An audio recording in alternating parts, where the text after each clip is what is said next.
penting 6 bulan ya, sangat penting disampaikan. Utamanya dari mulut kita, dari akses kita, kita ada kewajiban untuk menyampaikan seluruh masyarakat. Ini fakta juga saya sampaikan. Beberapa waktu lalu juga saya disampaikan Ibu Dokter Warisa, ya, ada kasihan karena ketidaktahuannya, ya, ada ibu hamil, disebut ibu karena hamil, tapi sebetulnya dia anak-anak. Salah tadi 12 tahun, 14 tahun. Kenapa? Dia sudah hamil, macemu dikolakan lo tambah pasir. Ya, macemu dikolakan tambah pasir. Mudah-mudahan dari kita nanti ini, dari mulut kita masuk ke telinganya orang, bukan tuh dari mulut ke mulut ya, dari mulut ke telinga. Nah, mulut ke telinga masyarakat kita yang paling, iya, seperti itu. Malah pernah ada tabik, maaf ini ya, karena ketidaktahuan ada seorang anak-anak usia SMP di sekolah melahirkan ini segi makada juga mati mapul, juga mati mangga. Bila lalu nih saya makada kemapakir atau mapakor apa? Ya itu. Ada juga pernah di UPT diakses yang wawancara ibu kepala UPT disuruh tuh burone tahu pergaulan, irona tahu nih matur kejadian. Sebabnya pahamnya paham.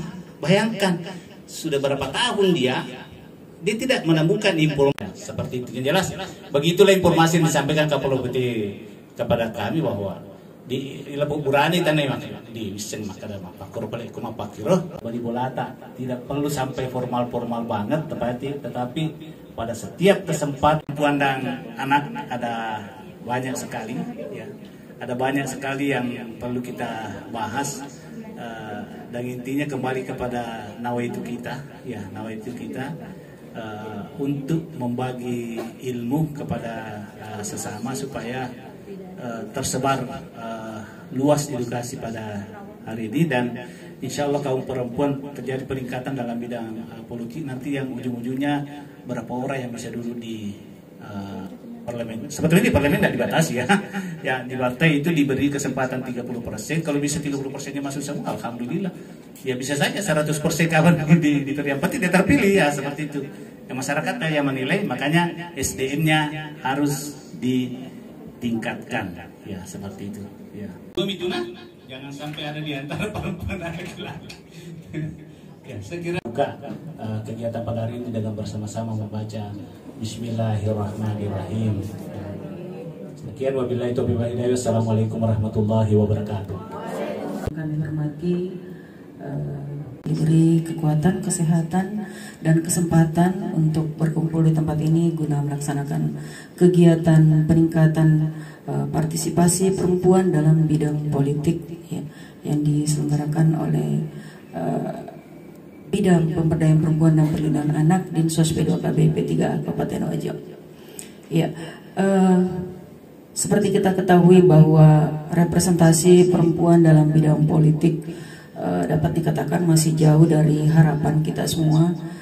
Di Indonesia ini perempuan yang terjun di dunia politik itu masih terbelenggu dengan budaya-budaya patriarki, budaya perbedaan gender dan lain sebagainya. Kemudian pemenuhan kuota 30% keterwakilan perempuan di parlemen juga belum tercapai, sementara sudah ada undang-undang yang mengatur ya, undang-undang pemilu mengamanatkan keterwakilan perempuan itu sebanyak minimal 30%.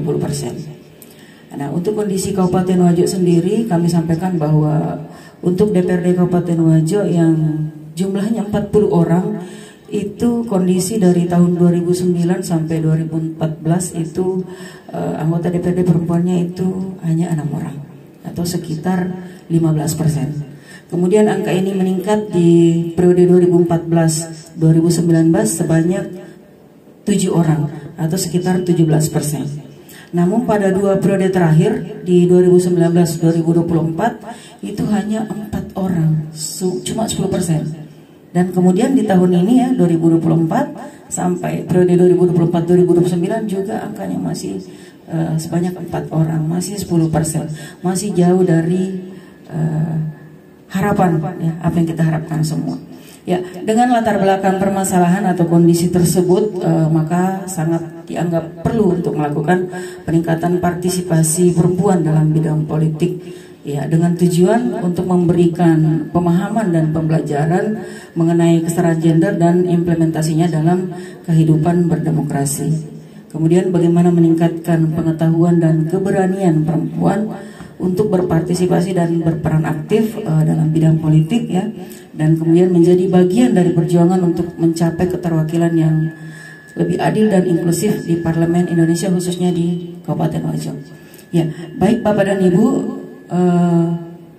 untuk lebih menambah pengetahuan dan wawasan kita tentang politik, ya, bagaimana kemudian perempuan dalam politik itu, telah hadir di hadapan kita, ya, Ibu Andi Merly Iswita Esos. Beliau anggota DPRD Kabupaten Wajo 2 periode, dan alhamdulillah pada tahun ini beliau menduduki unsur pimpinan sebagai Wakil Ketua DPRD Kabupaten Wajo. Ya, alhamdulillah, ya, dan ini untuk pertama kalinya dalam sejarah, ya, di DPRD Kabupaten Wajo unsur pimpinan diduduki oleh perempuan. Patut kita beri apresiasi untuk beliau. Ya, perempuan juga bisa. Ya, baik. Materi yang akan disampaikan oleh Ibu Andi Merly Iswita adalah tantangan perempuan dalam arus politik perempuan Indonesia. Ya, ini nanti akan memberikan motivasi juga kepada kita. Kemudian bagaimana juga kiat-kiat sukses beliau, ya, sehingga bisa sukses untuk duduk di DPRD Kabupaten Wajo.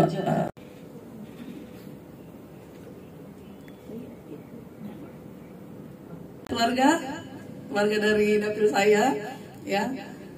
Kemudian keseharian saya sebelum menjadi anggota DPRD, ya, sebagai ibu rumah tangga, dan juga saya aktif mendampingi suami saya adalah seorang ASN, dan kebetulan beliau berteman baik dan bersahabat dengan Bapak Kepala Dinas. Ada salam dari beliau, Pak, ya. Dan saya juga mempunyai hobi di bidang kuliner. Dibagi-bagi, apalagi pendatang baru perempuan lagi, ya, itu kemudian saya jadikan pemicu semangat. Saya ingin hari ini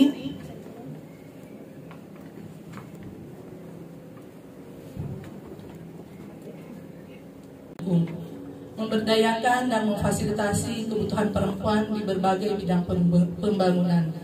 Jadi perempuan itu lebih tahu apa-apa yang dibutuhkannya, lebih tahu apa-apa yang menjadi masalahnya, dan lebih tahu apa yang menjadi solusi dari persoalannya. Dan perempuan itu, ya, harus berdaya, ya, harus berdaya agar bisa memberdayakan dan tidak mudah diberdayakan. Ya. Selanjutnya dasar hukum, kita melihat bagaimana perhatian pemerintah sangat mendukung kesetaraan gender melalui Undang-Undang Nomor 2 Tahun 2011 tentang perubahan atas Undang-Undang Nomor 2 Tahun 2008 tentang partai politik. Kemudian Undang-Undang Nomor 7 Tahun 2017 tentang pemilihan umum, Peraturan Menteri Pemberdayaan Perempuan dan Perlindungan Anak Nomor 6 Tahun 2023 tentang parameter kesetaraan gender dalam peraturan perundang-undangan dan instrumen hukum lainnya. Selanjutnya Peraturan KPU Nomor 10 Tahun 2023 Pasal 8 Ayat 1 huruf C, dan Peraturan Daerah Kabupaten Wajo Nomor 4 Tahun 2019 tentang pengharusutamaan gender dalam pembangunan. Kemudian situasi dan gambaran di Kabupaten Wajo tadi sudah dijelaskan oleh Ibu Kabid. Jadi kondisi saya melihat kondisi yang terakhir 2019, 2024 dan sampai sekarang ini, ya, masih jauh dari harapan, hanya 10%, ya, hanya 4. 2019 hanya 4 dan 2024 juga hanya 4. Dari komposisinya 2 petahana yang bertahan dan 2 pendatang baru. Ya, jadi inilah yang menjadi hal yang menarik kenapa sampai bisa jauh dari cukup.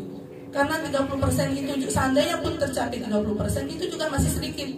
Ya, belum, artinya, ya, masih banyak lah dari laki-laki kalau memang bisa tercapai. Nah, ini mendekati saja agak jauh, ya. Kemudian next, hambatan yang dialami kaum perempuan dalam menjalankan perannya, yaitu pertama ada hambatan kultur sosial masyarakat, ya karena adanya budaya patriarki, ya karena ada budaya patriarki di mana perempuan lebih diidentikan untuk menempati ruang privat, yaitu tadi kasur dan sumur, kasur dan dapur. Ya, budaya patriarki ini harus kita minimalisirkan.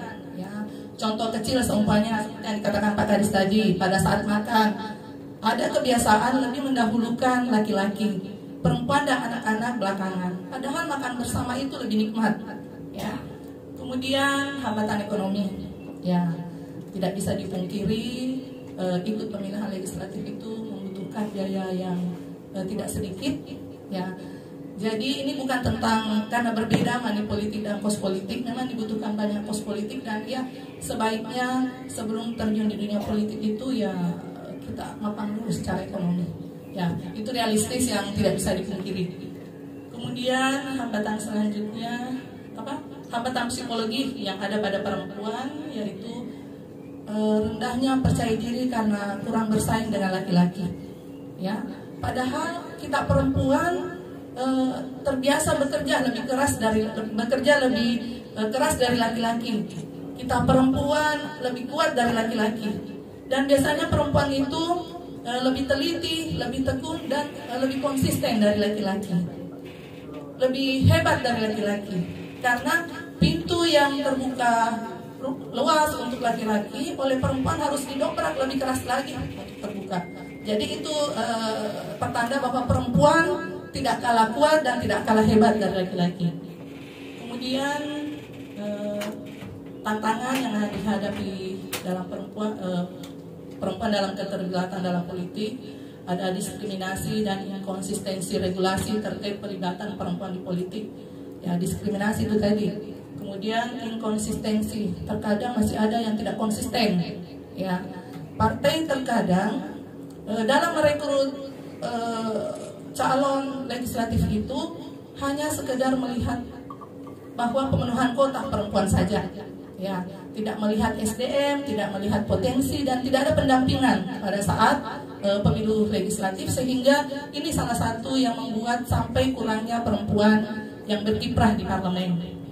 Kemudian faktor sosial dan kultur masyarakat yang masih mendiskriminasikan perempuan, biaya politik yang tinggi, kemudian politik transaksional di pemilu, ya, mungkin maksudnya di sini money politik, ya. Kemudian politik afirmatif, keterwakilan perempuan masih dianggap sebagai beban oleh partai politik, sehingga minimnya kaderisasi, pendidikan dan penguatan kapasitas politik yang berkesinambungan. Kemudian perempuan dianggap kurang bisa bersaing dengan caleg laki-laki. Nah, ini dan saya mengalaminya sendiri di lapangan. Terkadang saat saya turun, saya mencibir, dan yang menjadi